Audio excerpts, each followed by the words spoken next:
बहरुल-काहिल इतना बड़ा है कि अगर आप यहाँ से शुमाली चिली के साहिल से शुरू होकर ज़मीन पर सीधा एक गड़ा खोदें और दूसरी तरफ बाहर निकल आएं तो आपको मालूम होगा कि आप अब भी बहरुल-काहिल में ही होंगे, जनूबी चीन के समंदर में।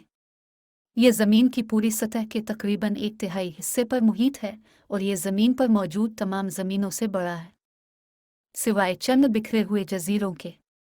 ये भी ज़्यादातर खाली है, जिसका मतलब है कि अगर आप कभी भी यहाँ से गुम होने के लिए काफ़ी बदकिस्मती का शिकार हैं, तो इस बात के बहुत अच्छे इम्कानात हैं कि कोई भी आपको कभी नहीं मिलेगा जो जोज़ सल्वाडोर अल्वारीनिगा और उसके बचाव की कहानी को मज़ीद दिलचस्प बना देता है।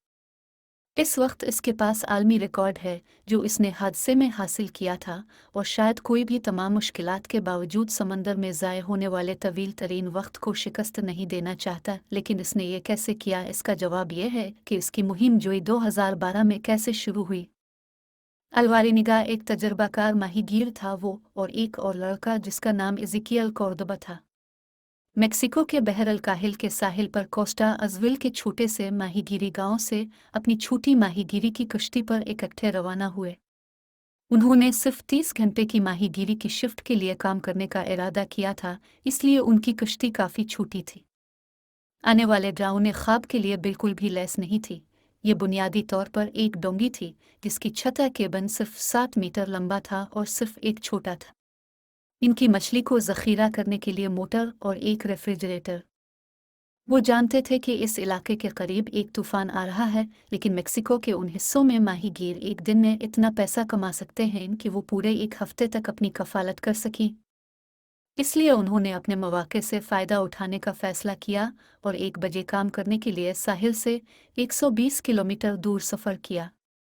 12 बजे उन पर तूफ़ान आया और वो घबराहट में अपनी कश्ती डूबने की धमकी दे रहे थे कि दोनों अफराद ने मछली पकड़ने की लाइन काट दी और सब कुछ गिरा दिया। वो साहिल से 6 घंटे की दूरी पर थे, इसलिए उन्होंने तूफ़ान और रात का सफ़र करते हुए सुबह 7 बजे तक वापस की बेचैन कोशिश की। वो साहिल से सिर्फ 24 किलोमीटर दूर थे और उफ़क़ पर पहाड़ों को देख सकते थे, लेकिन खौफनाक किस्मत ने उन्हें मारा और उनकी कश्ती की मोटर बगैर किसी पैडल उड़ के मर गई। और गैर मामूली तेज़ हवा ने उनकी कश्ती को पीछे से समंदर की तरफ धकेलना शुरू कर दिया। उनका रेडियो इस वक्त भी काम कर रहा था, इसलिए उन्होंने बेदिली से अपने बास को अपनी पोजीशन की इत्तला दी, जिसने जवाब दिया कि वो आ रहा है, लेकिन उनका रेडियो बैटरी मर गई और उसके बाद उन्होंने जो कुछ सुना वो खामोशी थी। ज़रा तसव्वुर करें कि उन्होंने इस लम्हे किस मायूसी को महसूस किया होगा जब उनका रेडियो इसके साथ बाहर की दुनिया से तमाम राब्ता ख़त्म हो गया था। और जब उन्होंने उफ़क़ में पहाड़ों को देखा था कि वो आहिस्ता आहिस्ता गायब होने के इतने करीब थे कि उनकी कश्ती जो फंसी हुई थी आहिस्ता आहिस्ता पीछे धकेल दी गई बाहर वसी खाई में। उनके बास ने कई दिनों तक उन्हें तलाश करने के लिए एक सर्च पार्टी का एहतमाम किया, लेकिन जैसे जैसे उनकी कश्ती बहर-अल-काहिल की वसअतों में आगे बढ़ी, ये मुश्किल से मुश्किल तर होती चली गई और आखिरकार वो सिर्फ 5 दिन बाद ही हार मानने पर मजबूर हो गए। हवाओं ने उन्हें साहिल से 450 किलोमीटर दूर उड़ा दिया था और आखिरकार बसने से पहले वो हर तरफ से समंदर के सिवा कुछ नहीं घेरे हुए थे। और उनकी कश्ती इतनी छोटी थी, वो जानते थे कि शायद वो कभी भी हुआ से नज़र नहीं आएंगे, जिनके पास कोई भड़क उठने वाली बंदूक नहीं थी। उनकी मदद के लिए इशारा करने का एक और तरीका लहराने के अलावा इसलिए कि वो जानते थे कि उनके जिंदा रहने के इम्कानात कम होने वाले हैं। उनके पास जहाज़ पर कोई सामान नहीं बचा था, इसलिए वो नंगे हाथों अपनी कश्ती पर उतरने वाली छोटी मछलियों और परिंदों को पकड़ने पर मजबूर हुए। उन्होंने प्लास्टिक की बोतलें पकड़ लें जो उन्हें अपने करीब तैरती हुई नजर आएं और उन्हें बारिश का पानी पीने के पानी के लिए जमा करने के लिए इस्तेमाल किया, लेकिन तवील अरसे तक बारिश न होने के बाइस वो ज़्यादातर कछुओं का खून पीने पर मजबूर हो गए, जिन्हें उन्होंने अपने हाथों से पकड़ा या उन्होंने अपना पेशाब खुद पिया। तसव्वुर करें, दिन ब दिन एक छोटे से डब्बे में सिर्फ एक दूसरे शख्स के साथ बात करने के लिए और मछली पकड़ना या झपकी लेना अपने आप को तफरी करने का वाहिद तरीका।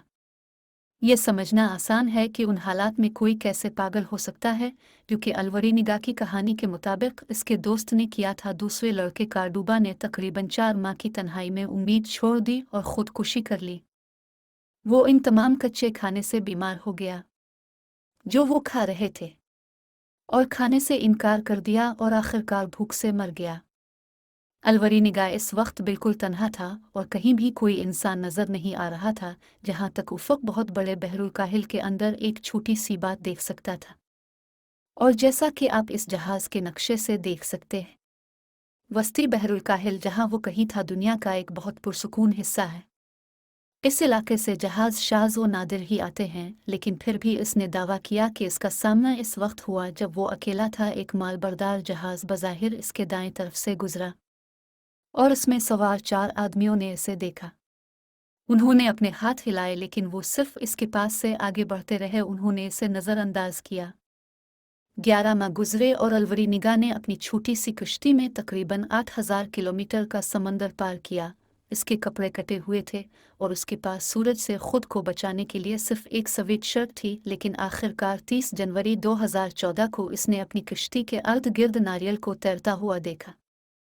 इसके गिर्द परिंदे उतरते हुए इसे मालूम हुआ कि ज़मीन करीब है, और कुछ और टहलने के बाद इसने एक ऐसा जजीरा दरियाफ्त किया जो गैर आबाद दिखाई देता था। इसे साहिल के करीब बहने में आधा दिन लगा। जब उसने आखिरकार अपनी कुश्ती से छलांग लगा दी और अपनी हिफाजत को छोड़ दिया। 1 साल से ज़ायद अरसे में पहली बार वो ठोस सतह पर कदम रखता है। इसके बाद उसे वहाँ एक मकान मिला। जब उसने दस्तक दी तो इसने 438 दिनों के बाद एक इंसान से बात की। तकरीबन 11,000 किलोमीटर का सफ़र तय करने के बाद इस बात का अंदाज़ा लगाया कि वो कितना दूर है। अगर उसने इस जगह को खो दिया तो इसके लिए अगला पड़ाव फिलिपाइन से तकरीबन 5,000 किलोमीटर मज़ीद दूर होता। चूंकि इसे तकरीबन 11,000 किलोमीटर का सफ़र तय करने में 438 दिन लगे थे। अगर उसे ये जजीरा न मिलता तो अगला जजीरा जो फुलपाकिन मैन था वोन पहुंचने तक इसे मज़ीद 240 दिन लग जाते। हालांकि वो किसी तरह ज़मीन के सबसे बड़े समंदर के बीच में इस छोटे से जजीरा पर उतरा था और उसकी वजह से इसने खुद को बचा लिया था, जिसकी वजह से बाद में इसे वापस अपने घर पहुंचा दिया गया था। अगर आप हमारे चैनल पर नए हैं तो बराकी करम हमारे चैनल को सब्सक्राइब करें और घंटी के निशान को भी दबाएं और हमारी वीडियो को लाइक और शेयर करें।